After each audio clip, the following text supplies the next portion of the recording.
Seguimos en la continuidad informativa y nos vamos a meter en los temas internacionales, en este caso lo que está pasando en Israel con el cierre de embajadas. Y está Santiago Farrell, analista justamente internacional, que nos va a contar, Santiago, qué es lo que pasó con un miedo, una preocupación muy latente que tienen por estas horas. ¿Cómo estás? Evidentemente, ya desde ayer habían empezado a circular noticias de la seguridad israelí sobre un aumento de las medidas por temor a una represalia iraní, luego del ataque, nunca reivindicado oficialmente, pero con infinidad de señales de que fue evidentemente israelí, al consulado iraní en Damasco, que provocó la muerte de un importante comandante de las Guardias Revolucionarias de Irán, que estaba en ese momento reunido con militantes de la Yihad Islámica y que coordinaba además el envío de armas para Hezbollah en Líbano. Ese ataque, bueno, provocó la reacción de Irán, que dijo que no iba a quedar impune. Ayer comenzaron a circular las versiones de que podía ser inminente esa represalia, iraní, y se manejaban una serie de escenarios. El primero era el lanzamiento directo desde Irán hacia Israel de un ataque misilístico. Eso se lo veía como el más improbable. Irán nunca ha atacado en forma directa, siempre lo hace a través de lo que se llama la proxy war, es decir, o a través de Hezbollah o a través de Hamas, que son aliados. El segundo escenario era que se intensificaran los lanzamientos de misiles de Hezbollah desde el sur del Líbano a la frontera norte de Israel. Y el tercero, que desgraciadamente tiene antecedentes que nosotros conocemos muy bien, sería la posibilidad de ataques a embajadas israelíes en el mundo. Eso llevó a que hoy el diario Haaretz, el diario israelí, anunciara que se ordenó el cierre de por lo menos 30 embajadas en todo el mundo.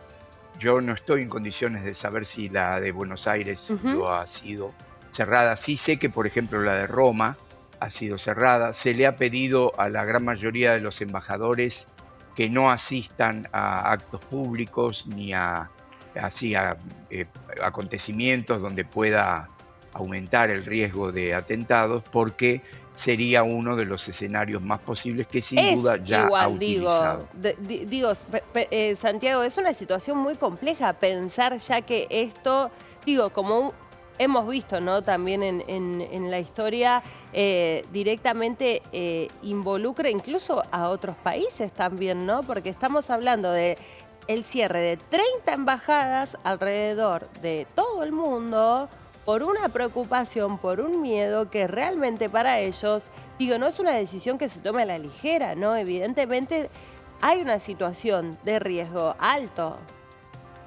Sí, bueno, este tema no es nuevo y quien sepa y conozca, por ejemplo, cuestiones vinculadas a la comunidad judía en la Argentina mismo, desde el 7 de octubre la gran mayoría de las instituciones vinculadas a la comunidad judía han intensificado sus medidas de seguridad, Ujú. hay mayores controles, no son nuevos estos temores y sobre todo en la Argentina, que ha sufrido dos de los peores atentados con esta marca Absolutamente. en la historia. Ujú. Entonces, esto es un elemento que ha puesto en atención a Israel. Ha sufrido atentados otras embajadas y han tenido otros ataques, pero sin duda es una amenaza global, ¿no? Que ya ha dado muestras de que se puede producir. Claro, claro, claro. Me imagino también con este otro dato que decías, ¿no? Incluso para los embajadores y en protección también de su propia integridad, la recomendación es que no asistir a lugares públicos, no salir, tal vez no dar muchas precisiones respecto de su ubicación. ¿Cómo son esos protocolos? Pensaba también. Sí, sí, sí. Algún periodista que haya participado en alguna actividad, por ejemplo, vinculada a la Embajada de Israel aquí en Argentina, sabe que las medidas son muy estrictas, se debe hacer un protocolo siempre de registro previo, la embajada debe saber quién va, las medidas de seguridad en la embajada son muy estrictas, quien pase por la Avenida de Mayo lo podrá ver siempre las unidades policiales debajo y siempre hay mucha seguridad. Así que no es algo a lo que, sobre todo en Buenos Aires, la embajada sea extraña, ¿no? Pero Ujú. yo he tenido la oportunidad de ver también en otros países y también es muy parecido. Eh, ¿Qué es lo que se espera? ¿Qué es lo que puede llegar? ¿Cómo sigue esta historia? ¿Cómo la ves, Santiago? No, bueno, esto sin duda el riesgo mayor que existe es la extensión regional del conflicto, ¿no? Em, es lo que están advirtiendo tanto la Unión Europea como Estados Unidos.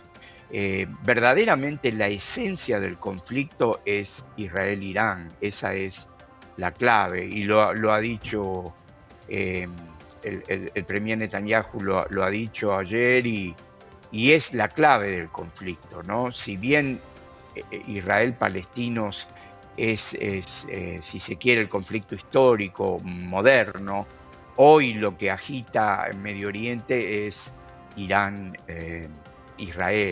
Y de hecho, no son pocos los analistas que sostienen que esta irrupción de Hamás el 7 de octubre con los ataques terroristas tuvo mucho que ver con poner fin a este acercamiento entre Israel y varios de los países que lo rodean, que era un acercamiento que contribuía al aislamiento de Irán, ya que iba incluyendo a los países del Golfo y hasta se estaba hablando de un acercamiento con Arabia Saudita, mediado por Estados Unidos. Arabia Saudita es también el gran, digamos, rival de Irán, eh, uno con mayoría eh, chiita, otro con mayoría sunita, países que ya han tenido enfrentamientos también indirectos en Yemen, donde Irán apoya a los llamados rebeldes hutíes, ¿no? Que tienen ahora tanto protagonismo en el Mar Rojo. Lo mismo en Líbano, donde Hezbollah se ha enfrentado también a políticas sostenidas por los sauditas en Líbano. Es decir, el riesgo es una conflagración regional, ¿no? Vos hablabas de la extensión regional, ¿no? Que es lo preocupante hasta qué punto podría llegar a extenderse y por el otro lado, qué posibilidades hay de algún tipo de negociación, ¿no? Para ponerle no digo fin, ¿no? Pero una suerte de tregua a este conflicto. Bueno, las negociaciones siempre están en marcha. Hay una diplomacia que está teniendo nuevamente, o por primera vez, un gran protagonismo que es la China. Hace poco China acercó a Arabia Saudita e Irán, los hizo firmar un preacuerdo y restablecer relaciones después de décadas, luego de que en Arabia Saudita colgaran a un imán chiita, lo cual provocó obviamente el corte de relaciones. Entonces, China tiene mucho interés porque China tiene intereses económicos, políticos en todos lados, en todas las partes. China administra gran parte de los puertos israelíes y China está presente también con grandes inversiones en Arabia Saudita, tiene un acuerdo comercial con Irán muy importante. Entonces, es un factor, si se quiere, de estabilidad, que busca la estabilidad en ese sentido, es un elemento más que se aporta, porque todo esto también tiene que ver, lo dicen muchos analistas, con el repliegue de Estados Unidos Claro. en Medio Oriente, que Ujú. comenzó hace 10, 15 años cuando puso todo su interés, sobre todo en Asia, ¿no? Santiago, antes de despedirte, hay otra noticia internacional, en este caso regional, que tiene que ver con una denuncia que realiza Maduro respecto a bases de la CIA en un territorio que está en disputa. Contanos también sobre eso. Sí, Maduro acaba de denunciar que Estados Unidos está colocando bases de la CIA en el Esequibo, que es el territorio que se disputa Venezuela con Guyana, en la frontera norte de Venezuela.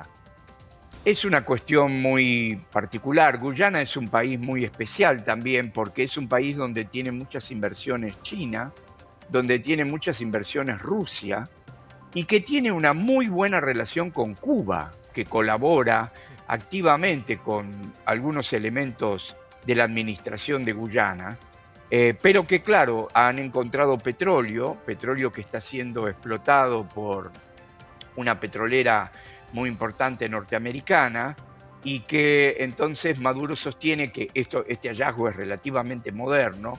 Esto es lo que hace que se reactive la disputa por la soberanía que lleva casi un siglo. Ahora Ujú. Maduro ha dicho que Estados Unidos está montando bases de la CIA en ese territorio para desestabilizarlo. Esto se tiene que entender en el contexto de la resistencia que está llevando adelante Maduro eh, para, para no llegar a un proceso eleccionario libre en julio, porque por primera vez ya no hay ninguna duda de que si llama a elecciones libres, las pierde.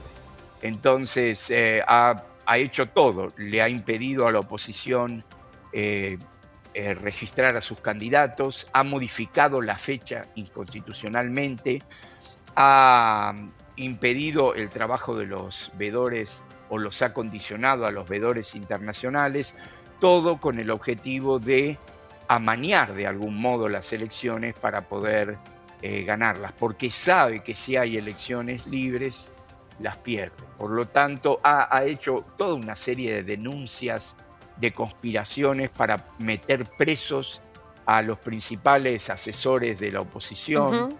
Es decir, y en este sentido tiene que entenderse también todas estas denuncias de enemigos externos que amenazan a la revolución para opacar todo este proceso Claro. tan complejo que lleva adelante. Bueno, Santiago, muchas gracias como siempre por atendernos y traernos también este punteo de temas internacionales. Gracias. No, gracias a ustedes. Hasta luego. ¿Seguimos con más información? Por supuesto. Chao, luego.